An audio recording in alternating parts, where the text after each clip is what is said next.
Yo, what's going on, guys? So we finally get these massive patch notes for the Warzone Verdansk update. The season 3 patch notes are basically here. Charlie Intel highlighted a good amount of stuff that came out of these patch notes. As you already know, Verdansk is dropping in a few days. Warzone hasn't been too hot for the last few months, but now it seems like a lot of people are actually pretty hyped for the game. Just from these patch notes and everything that they've shown in this new trailer they released, 150 players showing all of the old locations and stuff. We got a lot of the OG weapons back, like the Grau and the HDR, you know, the classics.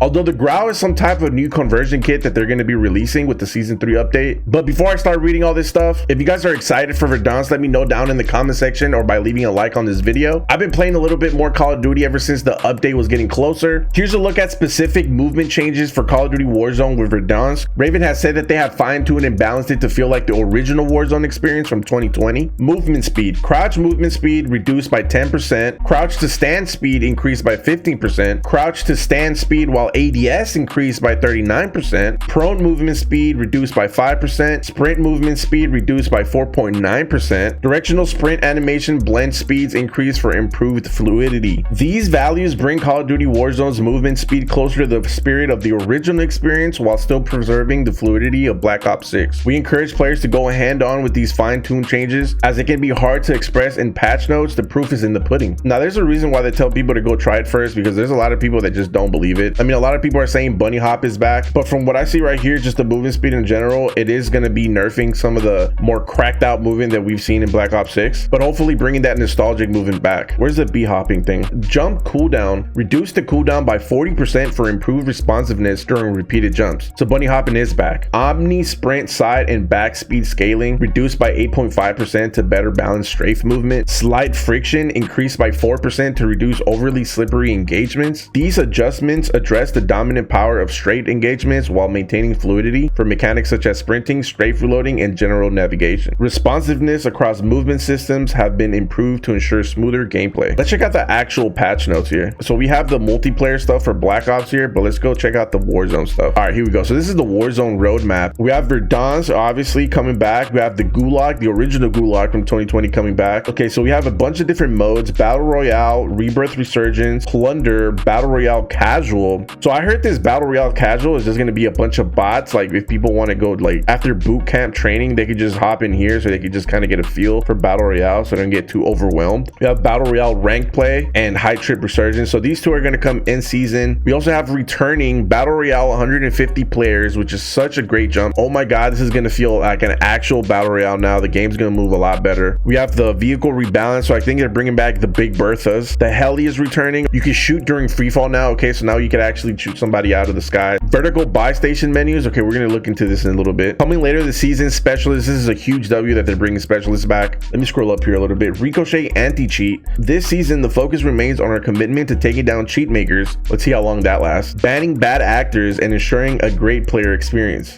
Our roadmap for anti-cheat extends beyond this season, but in the latest progress report, we'll focus on recent results and security-focused updates coming in season 3. You know, Activision has been doing a good job at taking down all these cheat makers recently, and they have actually taken out a lot of accounts, but it feels like it's a never-ending game where they just patch things up and then they come back. So let's see how long this actually lasts and see if they actually follow through and give us a cheater-free experience at the top ranks. So if you're an OG Verdansk player, you could actually end up getting these instant rewards, and then these other ones you unlock as soon as you just log in a couple days. Welcome home. Oh my God, this looks so good. So here they actually detail a lot of the big changes that we're going to see in engine. They're actually going to add water into the map now. I wonder how that's going to work out, like end games and stuff. Improved traversal in steep areas when you couldn't get up a mountain. Ascenders are returning mid-season. Interior lighting adjusted to reduce hiding spots, especially against dark corners. Yes, this is what I'm talking about. Oh my God, this is such a huge W. You really couldn't see inside of a building for like your life. It would just be dark and there'd be just someone camping in there. You wouldn't know. The Gulag showers. Okay, original Gulag is coming back. We have Battle Royale Casual at launch, which is different from Warzone Bootcamp. Bootcamp is a training mode for up to 20 players and 24 bots. bots of end game circle pacing. So here are all the values for all the circles and the times that they close. This is actually very useful information so that you could already start planning your rotations ahead of time. Floating loot is coming back, so that's so good. So you could actually distinguish between your guns, other people's guns, kill streaks, and etc. All right, the buy stations are going vertical again. So this is actually going to be so much easier to res your teammates and buy stuff that you need. It's going to be easier to buy your teammates back and buy kill streaks that you really need. Okay, I'm not going to think about it too much. I'm just going to see how it goes. But okay, so it's going to be solo 6,000, duo trio quads 10,000s for your loadout. Everything else seems pretty standard. 6K for UAV, and then of course your squad mate's going to be 4,000 to redeploy. The buying station can now be accessed from any angle. Thank God. I swear I'd be mashing my button and it just nothing. All right, so we have some classic weapons coming back: the Kilo 141 assault rifle, and of course the godfather of all ARs, the CR56 AMAX. This one was my favorite gun to use of all time. And then of course the one-shot HDR sniper rifle coming back. They say it's going to be a one-shot at any distance, but we'll see. And then the Growl coming back with a conversion kit for the SWAT 556. I wonder how this is going to look like, because I remember we used to always use the Archangel barrel because of the iron sight and how clear it was. I hope this conversion kit doesn't mess that up. And the monolithic suppressor coming back. I think this is going to be for all weapons, because they are mix and matching now, like Modern Warfare and Black Ops weapons. So this is really good. The detailed death recap is going to tell you how you died if you got killed by an unsuppressed weapon, suppressed weapon, live ping, because this is actually great, because there's a lot of people saying that people were cheating and they just really didn't realize they were either on UAV or they were pinged, and they would always just call out cheater, but it wasn't the case. Okay, so they are rebalancing a lot of these guns now. So the assault rifles is looking like we're going to get a lot of readjustments. I mainly want to see the meta guns right now. So the Cypher 91 looking like it's going to get a range nerf but a damage buff, and the Model L looking like a damage buff, range nerf. And here for the SMGs, Jackal PDW getting a huge buff, and the Compact 92 meta SMG looking like it's catching a really good buff. They're going to change a lot of these values to compensate for the new map and all the physics and how that works, but we'll still have to try them out and see if these values are accurate. So we're bringing back the Big Bertha. A lot of these adjustments are really just like being able to drive better and hitting corners and just being able to be more fluid with your actions, because the cars and vehicles we have now are like fucking tanks. They can't move for shit. We have some audio fixes. Okay, I mean, audio was always a big complaint in the original Warzone, but footsteps and ladders is like the most important thing right here, just being able to hear footsteps clearly. And they have a long list of bug fixes. I mean, that's pretty much it. This one was a big one that was everywhere on Twitter. The Raven software has removed the precision airstrike indicator in the minimap in Warzone Verdansk to return back to how it worked in 2020. This one was a pretty big topic of conversation. A lot of people didn't like this one, but I think it's overall not that bad. I think it's just going to add a little bit more to the RNG of everything. Oh, this one's huge too. While reviving a squad mate in Warzone, you can now turn 360 degrees to look around instead of being able to stuck in the same view. So now you can actually look around so you don't get flanked while you're getting a res off. The crank job emote is returning to Warzone. Classic. Anyway, let me know what you guys think down in the comment section. Honestly, I am excited for it, mostly because a lot of the issues that I've had with the original Verdansk could potentially be fixed. So again, leave a like on this video if you're really excited as well. Honestly, this is an easy slam dunk for Call of Duty if they pull it off right. Surely they won't mess this up, right?